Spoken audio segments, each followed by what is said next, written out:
एक दिन वेदव्यास जी के पास में आए और बोले दासराज जी कहा, अरे वेदव्यास तू तो भगवान का अवतार है, एक काम करना यमराज की डायरी से मेरे जो है तो यमराज जो मृत्यु डायरी है उससे मेरा नाम निकलवा दे, मैं मरना नहीं चाहता, मुझे मरने से बहुत भय लगता है, बहुत डर लगता है।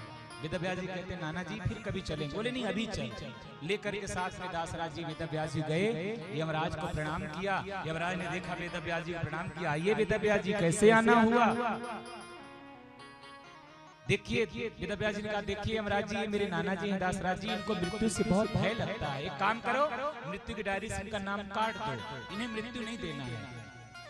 यमराज ने कहा क्षमा करना महाराज, अभी अभी हमने इनके मृत्यु की डायरी में साइन करके मैंने हस्ताक्षर करके किसको दे दिया, काल को।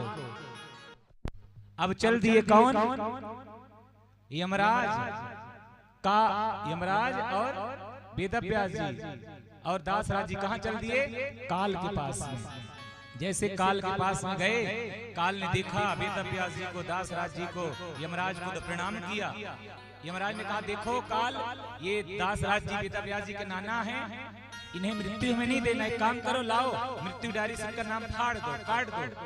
काल ने कहा महाराज क्षमा करना, अभी अभी हमने भी इनकी मृत्यु की डायरी में साइन करके अंतक को दे दिया है, जो अंत में प्राण निकालता है, चित्रगुप्त।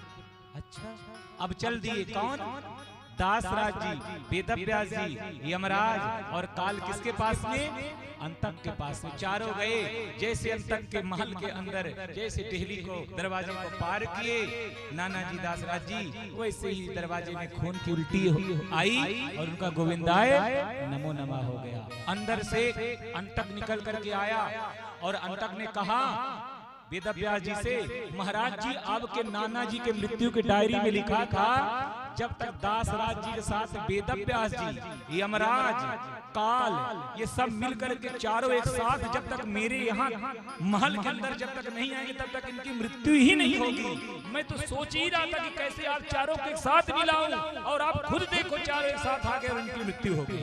बताओ, कहने का मेरा भाव कि मृत्यु से, समय से, वक्त से कोई बच नहीं पाया है काल से। काल जो है तो सबको अपना सनई सनई ग्रास बना ही लेती है। इसलिए ये सम्रासुर तो बड़ा प्रसन्न हुआ कि मैं अब जो है तो अमर हो गया, अब मुझे कोई मार नहीं सकता। ये बालक जो मछली थी उसको जब काट करके भोजन पकाने वाली जो विद्यावती थी, जैसे काटी देखी तो छोटा सा बालक, बड़ी प्रसन्न हुई, मेरे तो कोई बालक भी नहीं है, क्यों न जो है इस बालक को मैं अपना बेटा बना लेती हूँ। इसलिए गोदी में ले लिया, सेवा करने लग गई। नारद जी